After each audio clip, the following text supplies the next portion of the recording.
Alright YouTube, real quick video. This is the 8x12 shed I just built. All the lumber you see up on top, all the faceplate, that was all free. Came from a family friend. The black tin was free. I reused my floor joists, 2x6s I had at my house for the 2x6s I had for the form material for the concrete. I reused those. I just did 8-inch centers. I know, crazy 8-inch centers, but only 1/2-inch plywood. I went and bought some cheap plywood. It was like 60 bucks. I bought all 2x3s. You can see them in there for that, and then 2x4s for the roof. All together, $320. I built this entire shed. All the tin from the roof was recycled. My uncle recycled off a building that tore down locally, and then the sides are the same stuff. I did buy $34 in screws, but that's included in that $320. The only other thing I bought was these boards here. I bought one. My uncle had a bunch of this stuff. I just don't want to waste it all on him. So I bought one 1x12, and then a 1x4. But I bought those with stuff I bought for my house. Everything else was free. Just I need somewhere to put my stuff. Here's the camper. Try to get you guys a quick video.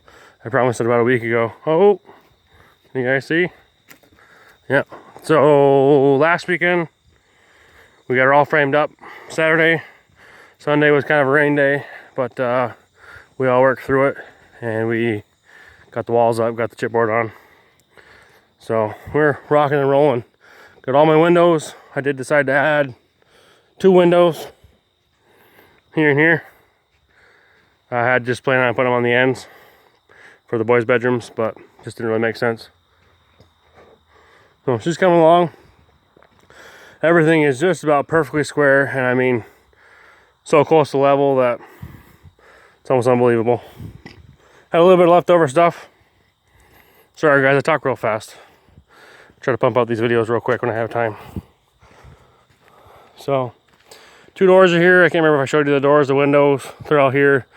Trusses, today's Wednesday. Trusses come Friday morning. Tin comes Friday afternoon. Screws, 2x4s, a lot of stuff I gotta pick up tomorrow after work. Got a truck driving by. Okay, so we're gonna do that. And I don't know, every time I move real fast it loses focus. Here's my 1x4 pine boards. Gonna strap my roof every foot and then screw every 2 foot. Here's a couple of those 1x12 by 12 foot long boards I bought for bought them for the shed, but it's always nice to have a couple extra kicking around. So yeah, this is pretty decent wood. I know it probably doesn't really look like it from here. A couple top sheets, but it's all cut on a good mill. I know the guy pretty well. So, but for roof strapping, it doesn't really matter. And yeah, so threw a little bit of crusher on in the driveway from work. Probably can't really see it. I don't know if I showed you guys this. That's where my power comes in. I basically ran PVC with the underground buried wire inside of it. I had to run the first 10 feet up the pole. I had to leave 30 feet of wire sticking out for them to connect to. All down through here. Had to buy the box, the double meter box with the panel box for the 200 amp disconnect. And then, you know, all the wire, and then just a couple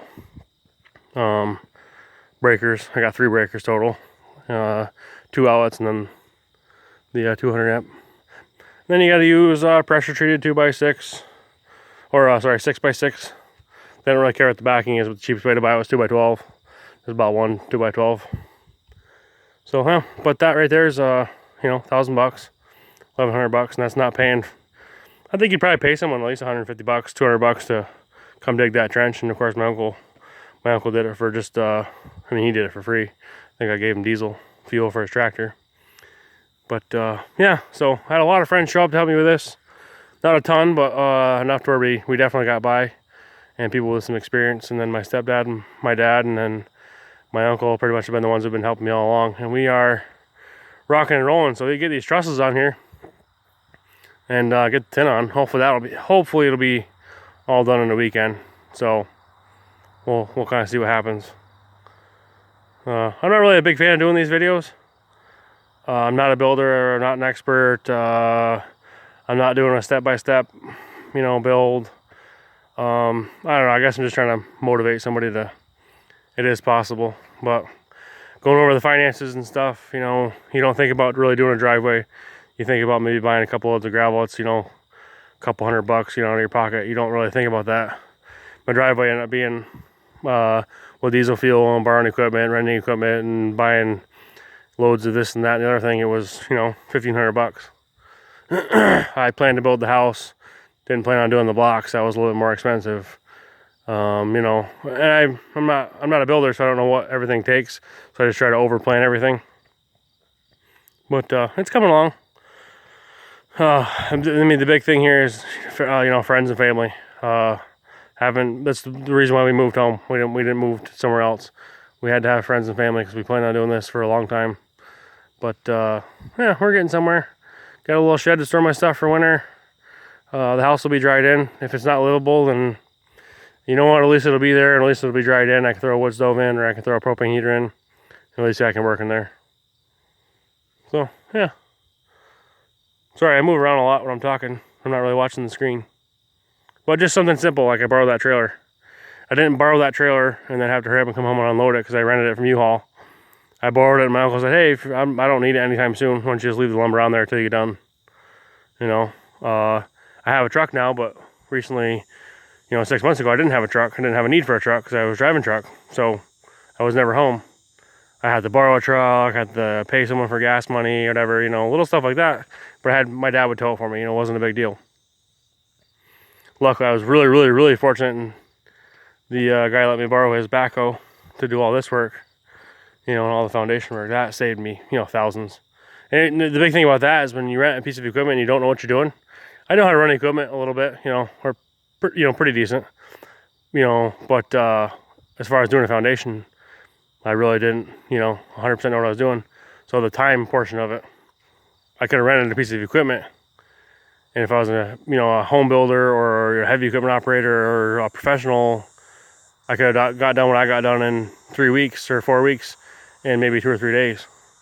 But the rental fee between 2 or 3 days and 2 or 3, 4 weeks is massively different.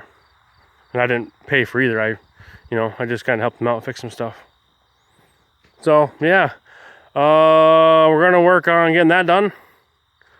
Get it dried in. Got the windows there, got everything there. Get it dried in. Maybe lay out interior walls before weather breaks. We gotta get the septic in.